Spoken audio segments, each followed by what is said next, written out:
আসসালামু আলাইকুম, আশা করি সবাই ভালো আছেন। গতকালকে আপনার এআই সম্পর্কে একটু কথা বলছিলাম যে এআই আসলে আমাদেরকে অনেক অসামাজিক করে ফেলতেছে। লাইক অসামাজিক বলতে থাকে না, মানুষজন কোনো প্রবলেমের মধ্যে যদি পড়ে তাহলে মানুষজন এআই এর উপর অনেক বেশি নির্ভরশীল হয়ে যাচ্ছে। আপনি যদি কোনো একটা প্রবলেমে পড়েন তাহলে আপনি আমাকে এসে জিজ্ঞেস না করে এআইকে জিজ্ঞেস করতেছেন, উইচ ইজ নট ব্যাড, কারণ এআই আরও সুন্দর করে আরও গোছানোভাবে কোনো একটা প্রশ্নের উত্তর দিয়ে দিচ্ছে। সেটা খারাপ না, এটা অ্যাকচুয়ালি ভর্দিত কোনো একটা জিনিস।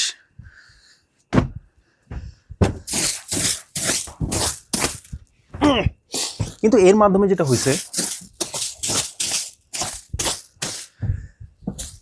সেটা হচ্ছে আপনার উপর থেকে আমার বিশ্বাস চলে যেতেছে, বা আমার উপর থেকে আপনার বিশ্বাস চলে যেতেছে, বা আমি হয়তো আপনাকে অত বেশি একটা বিশ্বাসের ব্যাপার না, লাইক আমি আপনাকে বিরক্ত করতে চাচ্ছি না, এরকমটা মনে হয় হওয়াটা উচিত না। আপনি আমাকে কেন বিরক্ত করবেন না? অবশ্যই বিরক্ত করবেন। আমি মানে আপনার সাথে যদি আমি কথাই না বলতে পারি, তারপর আপনি যদি আমার সাথে কথাই না বলতে পারেন, তাহলে মানুষ হয়ে লাভটা কী হলো? মানুষ তো সুখ দুঃখে একে অপরের কাজে আসে, তাই না? আমরা যদি কাজেই না আসতে পারি, আমরা যদি সমস্ত জায়গা থেকে কাট অফ করে ফেলি নিজেদেরকে, তাহলে আমাদের সেই মানবিকতা বা সামাজিকতা এই সব জিনিস কোথায় যাবে, তাই না? এইসব কথাই আমি গতকালকের ভিডিওর মধ্যে বলছিলাম, এবং আজকের ভিডিওতে বলতে পারি এটা পার্ট 2। আমি একটু রাইখা আসি, এটা ঠান্ডা লেগে গেছে, এত গরম।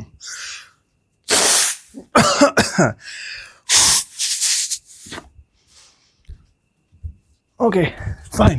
তো যেখানে ছিলাম সেটা হচ্ছে মানুষজন হচ্ছে সামাজিক জীব, কিন্তু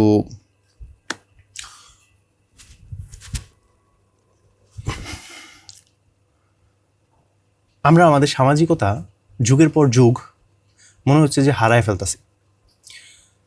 উদাহরণস্বরূপ যদি আমি বলি, যখন স্মার্টফোন আসলো, ইন্টারনেট আসলো, তখন মানুষজন অনেক খুশি হয়ে গেল। আপনার ওই যে কী বলে গ্লোবাল ভিলেজ যে কনসেপ্টটা, ওই জিনিসটা ফলে গেল। গ্লোবাল ভিলেজ মানে হচ্ছে এটা হচ্ছে একটা পৃথিবী, এবং এই পৃথিবীর প্রত্যেকটা জায়গার যে মানুষজন একে অপরের সাথে কানেক্ট হয়ে গেছে ইন্টারনেটের মাধ্যমে, মোবাইল ফোনের মাধ্যমে, এইসব জিনিসের মাধ্যমে। কোনো একটা মানুষ বাংলাদেশ থেকে আমেরিকার কোনো এক আত্মীয় স্বজনকে ফোন দিয়ে ওর সাথে আড্ডা দিতে পারে। সো এখন দূরত্বটা আর কোনো বিষয় না, আপনি যে কোনো দূরত্বের মধ্যেই থাকেন না কেন, আমি আপনার সাথে কানেক্টেড থাকবো। এটাই হচ্ছে গ্লোবাল ভিলেজের কনসেপ্ট। তো এরপরে দেখা গেল যে আমরা আসলে দূরের মানুষদের সাথেই অভ্যস্ত হয়ে যাচ্ছি, দূরের মানুষদের সাথে আড্ডা মারছি। দূরের মানুষ কোনো একটা সোশ্যাল মিডিয়ার মধ্যে পোস্ট করলো, আমরা ওই জায়গার মধ্যে ওনাদেরকে অভিবাদন জানাচ্ছি, ওনার সাথে মন্তব্য করছি, কথা জমানোর চেষ্টা করছি।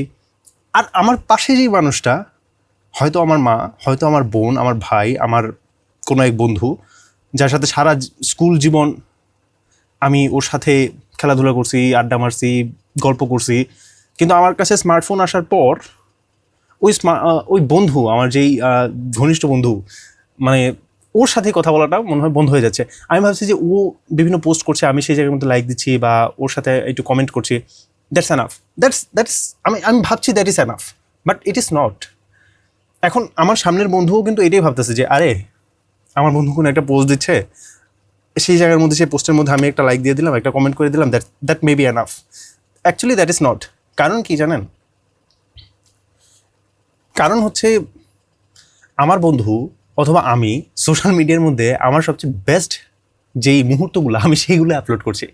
সো যেই বন্ধু একটা সময় আমার চোখের দিকে তাকায় বলতো, যে বুঝা ফেলতো যে তুই তো বাড়ির কাজ করস না, আজকে মায়ের খাবি তুই, সেই বন্ধুটা এখন তো আর এই ধরনের কোনো জিনিসপত্র বুঝতে পারে না, তাই না?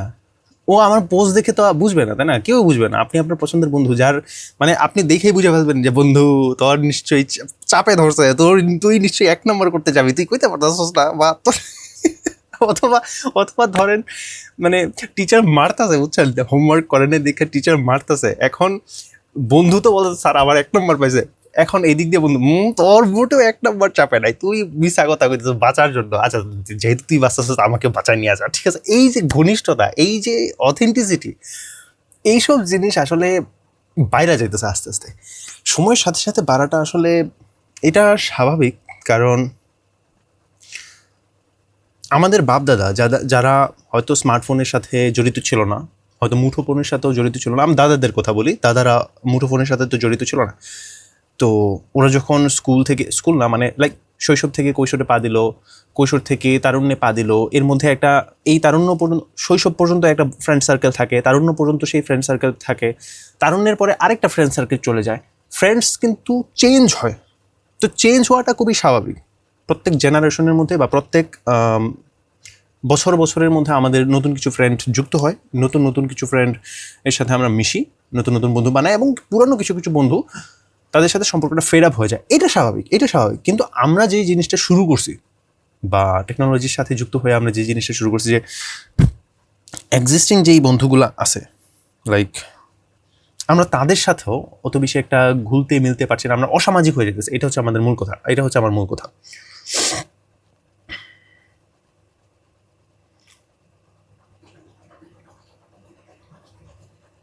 এই জিনিসটা আসলে বন্ধ করার কি কোনো উপায় আছে? লাইক এখনো তো মানে ভার্চুয়াল রিয়েলিটির ভিতরে আমরা ঢুকি নাই।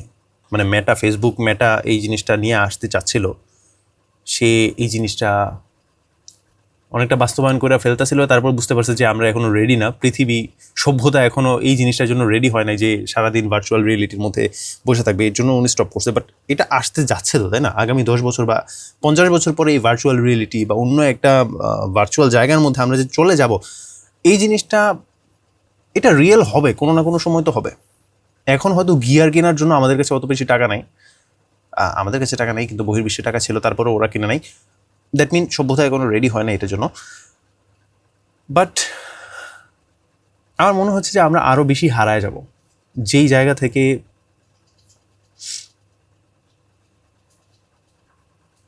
আমরা হয়তো আমাদের খুব পরিচিত মানুষদের সাথেও কথা মানে এটা অলরেডি হয়ে গেছে। এটা এরকম না যে পরিচিত মানুষদের সাথে অনেক বেশি আড্ডা করছি, এরকম না। আমি আমার নিজের কথাই যদি বলি, লাইক আমি হয়তো আমার আশেপাশের মানুষদের সাথে বিশেষ কোনো কথা বলি না, কারণ কথা বলার দরকার পড়ে না। দরকার না হলে আসলে আমি কথা বলি না। আপনিও কি এরকম?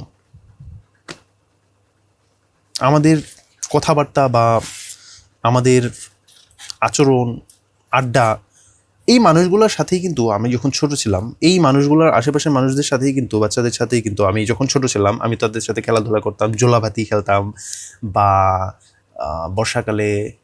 গ্রীষ্মকালে আম কুড়াতাম, কালবৈশাখীর মধ্যে আম কুড়াতাম, তারপর পুকুরের মধ্যে একসাথে গিয়ে গোসল করতাম, চুবাইতাম, ঠিক আছে? মানে অনেক মজা হতো।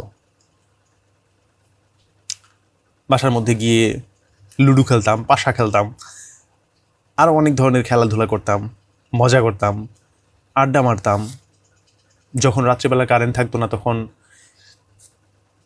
তখন আমরা ঘর থেকে বের হয়ে জোনাকির আলোকে না, আমি পূর্ণিমার চাঁদের আলোতে আমরা আড্ডা মারতাম। জোনাকি পোকাও ছিল আশেপাশে তখন। এখন তো 2026 সাল, জোনাকি পোকা দেখা যায় না। তবে আমরা আড্ডা মারতাম। সো এই জিনিসগুলা এখন আর হয় না। কেন হয় না? লাইক আমার সিনিয়র যারা আছে তারা এখনও বিকালবেলা বসে বসে আড্ডা মারে। এটা খুবই দারুণ একটা ব্যাপার, কারণ তারা এখনও টেকনোলজির ভিতরে পুরোপুরি ঢুকে নাই। সমস্যাটা আসলে আমাদের, আমরা যারা ইয়াং জেনারেশন, সমস্যাটা মেবি আমি মিশতে পারছি না, ঠিক আছে? আপনিও যদি এরকম হয়ে থাকেন, আপনার সাথেই আমি কথা বলতেছি, এটা ফিক্স করব কিভাবে? লাইক ওনার সাথে আমি কথা বলবো, এটার কোনো একটা বিষয় কি লাগে কোনো কথা বলার জন্য বা সামাজিক হওয়ার জন্য? একটা চিন্তার বিষয়, তাই না? আজকে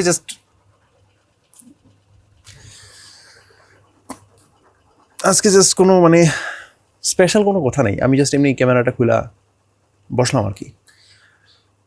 আপনি দেখেন, মানুষ কিন্তু দারুণ একটা সত্তা, বা মানুষ কিন্তু দারুণ একটা জীব, যে চিন্তা ভাবনা করতে পারে, যে চলতে ফিরতে নিজের স্বাক্ষর, নিজের অভিজ্ঞতা ছাইরা দিয়ে যাইতে পারে। এরকম একটা সত্তা হচ্ছে মানুষ, মানে সৃষ্টির সবচেয়ে সেরা জীব। তো এক একটা মানুষের কাছ থেকে অনেক কিছু জানার আছে, শোনার আছে। মানে মানুষ ভালো আছে, খারাপ আছে। কোনো মানুষই 100% ভালো না, আবার কোনো মানুষই 100% খারাপ না।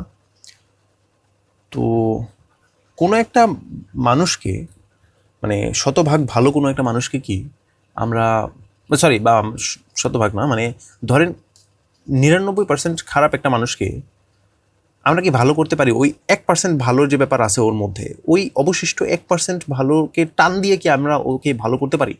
মানে এটা একটা জিনিস। আবার 95% ভালো একটা মানুষ, তার 5% হচ্ছে খারাপ। সেই খারাপ জিনিসটাকে টুইক করে বা ওই খারাপ জিনিসের জন্য তাকে ব্ল্যাকমেইল করে ওকে কি আমরা আরও খারাপ বানিয়ে ফেলতে পারি? করতে হয়তো পারি, এখন এটা হয়তো করাও হয়। কিন্তু সমস্যা হচ্ছে কি যে কোনো একটা খারাপ মানুষ যখন 1%-এর বদৌলতে ভালো হয়ে যায় বা কোনো একটা ভালো কাজ করে ফেলে, আমরা তার ভালো জিনিসের মধ্যে এত প্রশংসা করি যে ও যে ক্রিমিনাল এটা আমরা ভুলে যাই।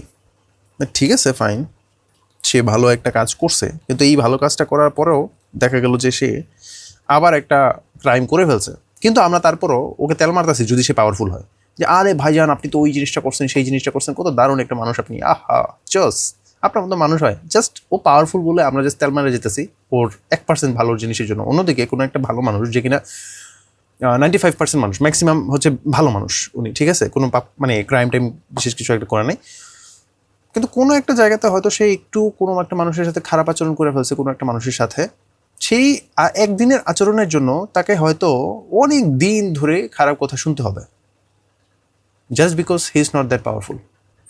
সেই তাদেরকে বুঝাইতে পারতেছে না যে তুই আমাদের সাথে খারাপ কাজ করিস না, বা তোর এই কথাবার্তাগুলো আমার পছন্দ হচ্ছে না। যদি এই কথাটা বলে তাহলে সামনে থেকে আসবে, আরে বাপরে, তুই দেখে আবার মুখে মুখে তর্ক করতে পারোস, তুই আবার মুখের উপরে কথার উত্তর দেস, হ্যাঁ, এই ধরনের জিনিস হয়ে যায়। মানে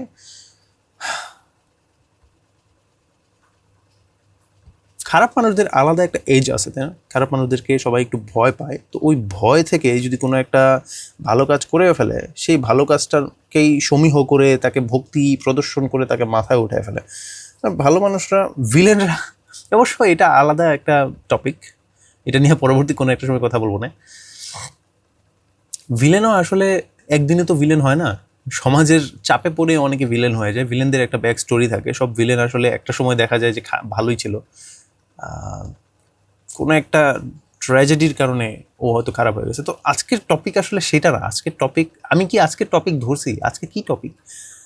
আজকের টপিক ছিল মানে সামাজিকতা নিয়ে, লাইক বা মানুষ নিয়ে।